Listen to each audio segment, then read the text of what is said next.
Hey guys, welcome to the Daily Word Bible Study, a plain and simple, book by book, chapter by chapter, and verse by verse study of the entire Bible. Currently, we are in the Psalms, chapter 34, and we're going to jump right in it. Remember, these are songs of praise, and in these songs of praise, they are Hebrew songs.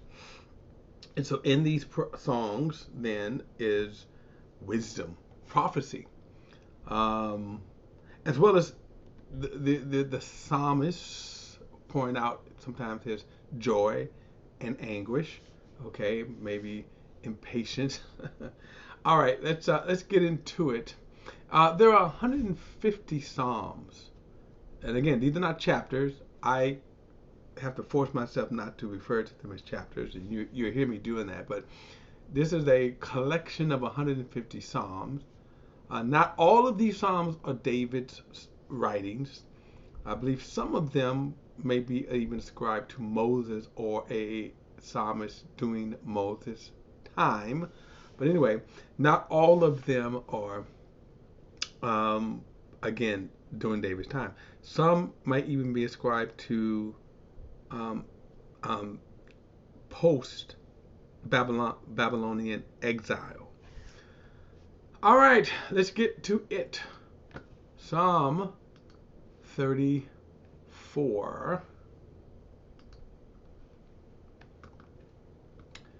He says, I will bless the Lord at all times. His praise shall continually be in my mouth. My soul shall make its boast in the Lord. The humble shall hear of it and be glad. O magnify the Lord with me, and let us exalt his name together. Again, another example, right? Codifying the epitome of what praise is, and notice it's always directed to God. Verse 4, I sought the Lord, and he heard me, and delivered me from all my fears. They looked to him and were radiant, and their faces were not ashamed. This poor man cried out, and the Lord heard him, and saved him out of all his troubles. The angel of the Lord encamps round about those who fear him, and delivers them. Now, kind of interesting when he says the angels of the Lord encamps around about those who fear him and delivers them. Again, I think one of the ways we should take these kinds of statements are in a sense general, because and then not only in a general way, but how do you then define it? And I'm not trying to split hairs either. And the reason why I say that is because many righteous people died at the hand of their enemies. Remember, Paul himself tortured people and was the cause of their death. Stephen being one of them. So, and again, but then at other times, yes, you are delivered. Angels deliver you. I want to say this too. Keep this in mind. We don't see angels. Despite I know that there are some people who claim to see angels. We don't see angels. Okay. All right, let's look at verse 8. Oh, taste and see that the Lord is good. Blessed is the man who trusts in him. Now, it's kind of interesting. Let me say this. The word good, what does it mean?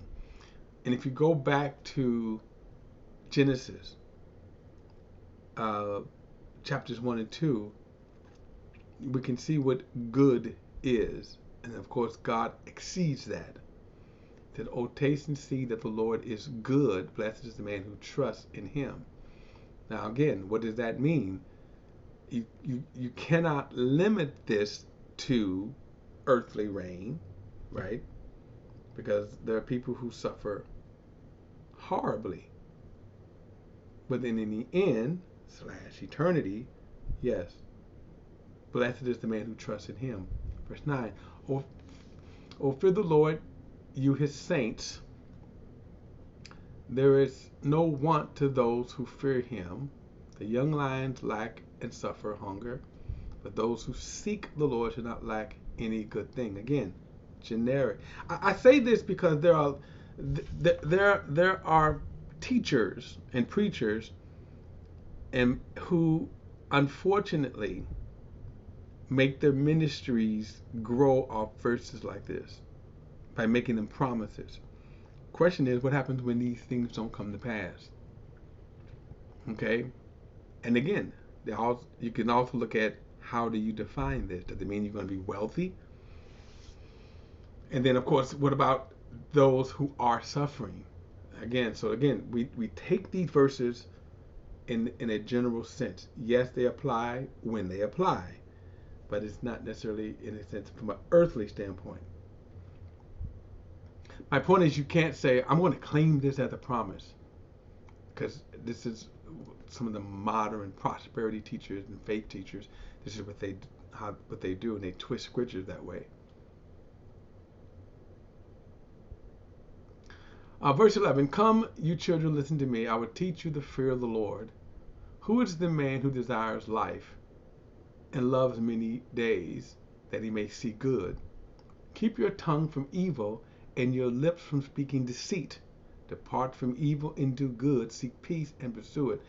Now again, we'll elaborate more when we get to the book of Psalms. Many of these same kinds of words of wisdom appear in Psalms. Proverbs. And really, again, it's what Proverbs is about. And again, so we'll elaborate more deeply when we get there. Verse 15, the eyes of the Lord are on the righteous, and his ears are open to their cry. The face of the Lord is against those who do evil, to cut off the remembrance of them from the earth. The righteous cry out, and the Lord hears them, and delivers them out of all their troubles. The Lord is near to those who have a broken heart, and save such as have a contrite spirit. Many are the afflictions of the righteous, but the Lord delivers him out of them all. He guards all his bones, not one of them is broken. Evil shall slay the wicked, and those that hate the righteous shall be condemned. The Lord redeems the soul of his servant, and none of those who trust in him shall be condemned.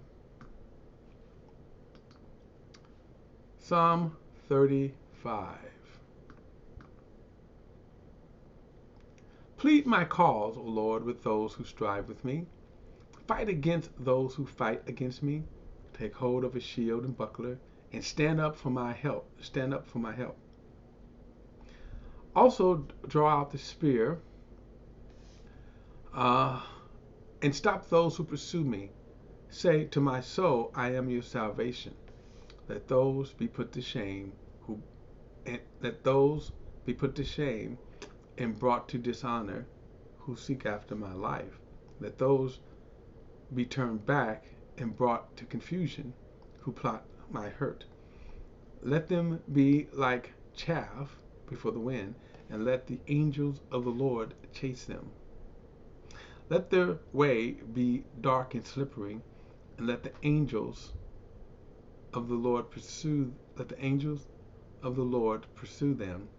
For without cause they have hidden their net for me in a pit, which they have dug without a cause for my life.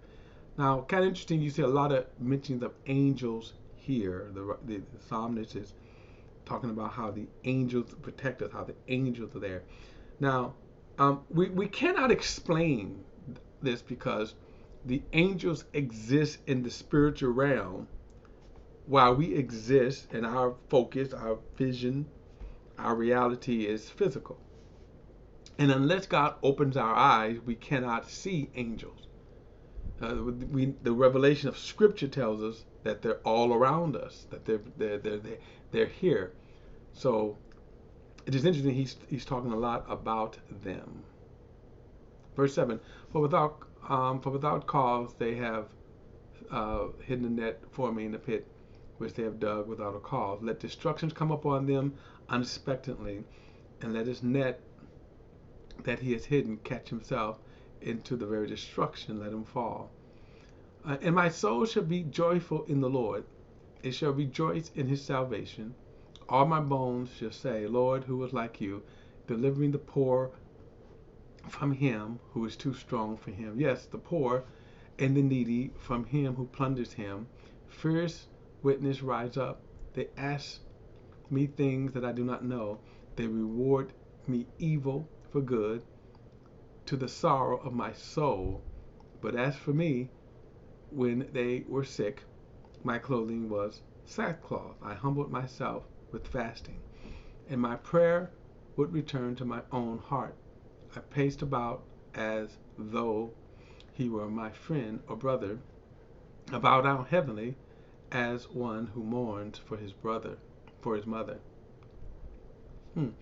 But in my adversity they rejoice and gather together. Attackers gather against me, and I did not know it. They tore at me and did not cease, with ungodly mockers at feasts. They gnash at me with their teeth. Lord, how long will you look on? Rescue me from their destructions, my precious life from the lions. I will give you thanks in the great assembly. I will praise you among many people.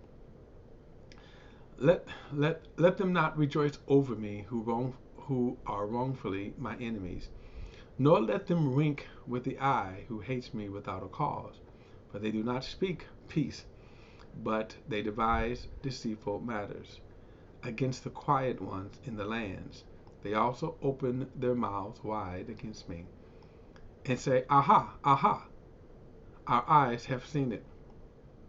This you have seen, O Lord. Do not keep silent. O Lord, do not be far from me. Stir up yourself and awake to my vindication, to my cause. My God and my Lord, vindicate me. And my Lord, O Lord, my God, according to your righteousness, and let them not rejoice over me. Let them not say in their hearts, so we could have it. Let them not say, we have swallowed him up. Let them be ashamed and brought to mutual confusion, who rejoice at my hurt. Let them be clothed with shame and dishonor, who exalt themselves against me. Let them shout for joy and be glad, who favor my righteous cause. And let them say continually, let the Lord be magnified, who hath pleasure in the prosperity of his servant. And my tongue will speak of your righteousness and of your praise all the day long. All right, let's go to Psalm 36. Psalm 36. An oracle within my heart concerning the transgression of the wicked. There is no fear of God before their eyes. Now, if you notice this phrase, you go to Romans 3, and you will see that Paul strings Romans 3, verses, I believe, 9 through 18. He strings a few of these verses here, okay? So there is no fear before his eyes. No, there is no fear of God before his eyes, for he flatters himself with his own eyes. When he finds out his iniquity, and when he hates, the words of his mouth are wickedness and deceits. He has ceased to be wise and to do good. He divides his wickedness on his bed. He sets himself in a way that is not good. He does not abhor evil. Your mercy, O Lord, is in the heavens. Your faithfulness reaches to the clouds. Your righteousness is like great mountains. Your judgments are great and deep. O Lord, you preserve man and beast. How precious is your loving kindness, O God. Therefore your children, Therefore the children of man put their trust under the shadow of your wings. They are abundantly satisfied with the fullness of your house, and you give them drink from the river. You give them drink from the river of your pleasures.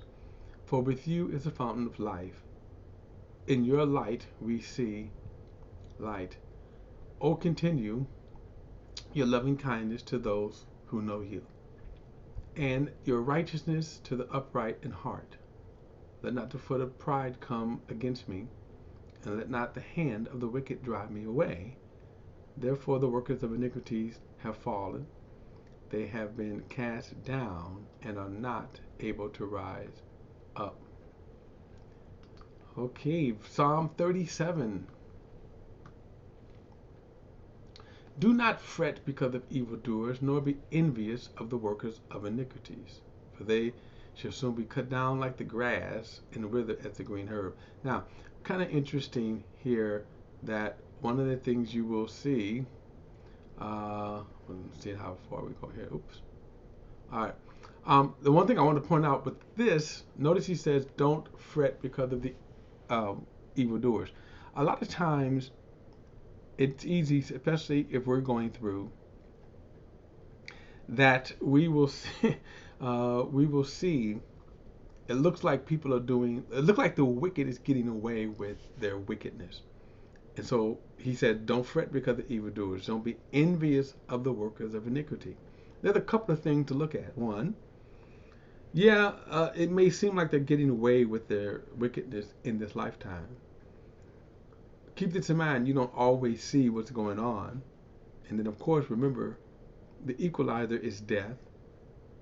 And eternity, of course, determines a lot. I say that because think about this. If you got wealth, think about all of the injustice with people with wealth. How they do. They will stand before God. And while, we could say, man, oh boy, if I had, I think about the richest man.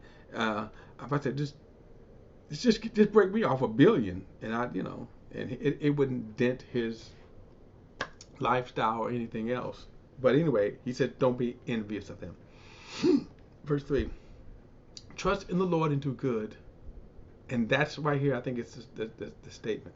Regardless, you trust in the Lord and do good. Dwell in the land and feed on his faithfulness. Delight yourself also in the Lord, and he shall give you the desires of your heart. Now, again, let me say this, desires of your heart in context with God's will. Verse 5, commit your way to the Lord. Trust also in him, and he will bring it to pass. He shall bring forth your righteousness as the light, and your justice as the noonday. Rest in the Lord and wait patiently for him. Do not fret because of him who prospers in his way, because of the man who brings wicked schemes to pass. Now, certainly I think some of us could relate to this. If you ever been defrauded, especially. If you ever watch people. I've seen people tell on people because they just could not see people getting away with stuff. In fact, as simple as this, I've seen people, you ever see a person, like if you're on a backed up road, highway, and you see someone cheating and they're driving along the shoulder. I've seen people kind of pull their car over just to stop them because they couldn't stand that. I'm going to say, don't waste your time on it. Don't waste your time. Verse 8: cease from anger and forsake wrath. Do not fret. It only causes harm. That's why. Don't concentrate on people because they are. It seems prospering in their wickedness. Just leave it in God's hands. Verse 9: for evildoers shall be cut off, but those who wait on the Lord, they shall inherit the earth. But yet in a little while, and the wicked shall be no more. Indeed, you will look carefully for his place, but it shall be no more. But the meek shall inherit the earth, and it shall delight themselves in the abundance of peace. The wicked plots against the just and gnashes at him with his teeth. The Lord laughs at him, for he sees that his day is coming, and the wicked have drawn the sword and have bent the bow to cast down the poor and needy, to slay those who are upright in conduct. The sword shall enter their heart, and the bowels shall be broken. A little that a righteous man hath is better than the riches of many wicked. Now I know that seems hard, right? It really seems hard, but I will trust the Lord. Verse 17, for the arm of the wicked shall be broken, but the Lord upholds the righteous. The Lord knows the day of the upright, and the inheritance shall be forever. They shall not be ashamed in the evil time, and in the day of famine they shall be satisfied. But the wicked shall perish, and the enemies of the Lord like splendor of the meadow shall vanish into smoke and vanish away. The wicked borrow and does not repay, but the righteous shows mercy and gives. For those blessed by him shall inherit the earth, but those cursed by him shall be cut off. The steps of a good man are ordered by the Lord, and he delighteth in his way. Though he fall, he shall not be utterly cast down, for the Lord upholds him with his hands. I have been young, and I'm old. I have not seen the righteous forsaken, nor his descendants begging bread. He is ever merciful and lends, and his descendants, and his descendants are blessed. Depart from evil and do good, and dwell forevermore. For the Lord loveth justice, and does not forsake his saints. They are preserved forever. But the descendants of the wicked shall be cut off, and the righteous shall inherit the land, and dwell in it forever. The mouth of the righteous speak wisdom, and his tongue talks of judgment. The law of the Lord, the law of his God is in his heart, and none of his steps shall slide. The wicked watches the righteous, and seek to slay him. The Lord will not leave him in his hands, nor condemn him when he is judged. Wait on the Lord, and keep his way, and he shall exalt you to inherit the land. When the wicked are cut off, you shall see it. I have seen the wicked in great power, and spreading himself like a native green tree. Yet he passed away, and behold, he is no more. Indeed, I saw him, and he could not be found. Mark the blameless man, and observe the upright, for the future of that man is peace. But the transgressors shall be destroyed together. The future of the wicked shall be cut off, but the salvation of the righteous man is from the Lord, and he is in their strength in the time of trouble. And the Lord shall help them and deliver them. He shall deliver them from the wicked and save them because they trust in him. Okay. I think a lot of this sometimes become a matter of perspective. Okay, a matter of perspective. Think about it this way: everyone that David was talking about in his time, right, including David, of course, has since died. So you can say, well, where is David? And then where are all of those people that he has spoken of during that time? All right, guys, don't forget to like and share this video and subscribe to VP, the Bible Perspective. And as always, if you have a thought or comment, add it to the comments section below. All comments are welcome. I'll see you in the next study.